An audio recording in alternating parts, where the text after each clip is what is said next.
पदवीधर आणि शिक्षक मतदारसंघांच्या निवडणुका जाहीर झाल्यात। मुंबई, नाशिक आणि कोकण मतदारसंघामध्ये 10 जूनला मतदान होणार आहे। राज्यामध्ये 4 जागांसाठी निवडणुका जाहीर झाल्या तर 4 आमदारांचा कार्यकाळ हा 7 जुलैला संपणार आहे।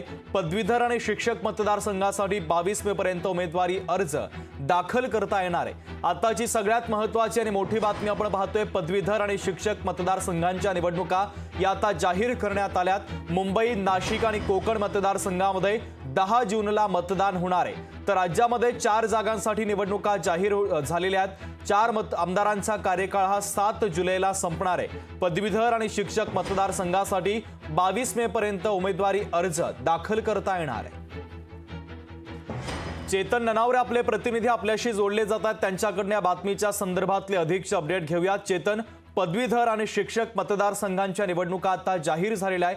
मुंबई असेल, नाशिक आणि कोकण मतदारसंघात 10 जूनला मतदानाची प्रक्रिया देखील पार पडणार आहे। या महत्त्वाच्या बातमीच्या संदर्भातले ताजे अपडेट काय मिळतात?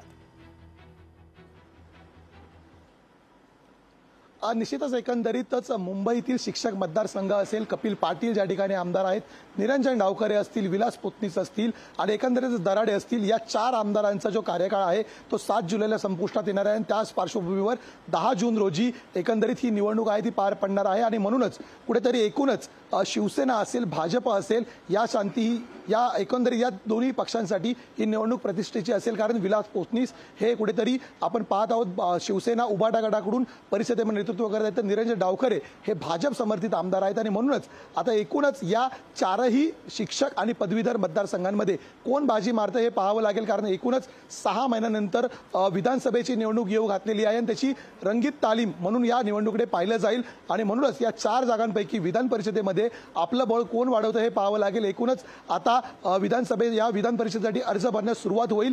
याच विधान परिषदेच्या निवडणुकांसाठी कुठेतरी भाजप आणि शिवसेना उभाटा गटामध्ये रस्सीखेच सुरू होती। मतदार नोंदणीवरतून शिक्षक आणि पदवीधरच्या मतदार नोंदणीवरतून खडाजंगी पाहायला मिळालेली होती आणि मनसेने त्यामध्ये उडी घेतलेली होती। त्यामुळे यावेळी भाजप एकंदरीत मुंबईच्या शिक्षक मतदारसंघामध्ये आणि एकूणच पदवीधर मतदारसंघामध्ये बाजी मारणार की पुन्हा एकदा शिवसेना उभाटा गट आहे तो बाजी मारणार हे पाहणं महत्त्वाचं ठरेल। शुभ अगदी चेतन, महत्त्वाचे अपडेट या बातमीच्या संदर्भातले पोहोचवलेले आहेत। तुर्तास धन्यवाद। लोकशाही मराठी ऐका, पहा, जागरूक रहा।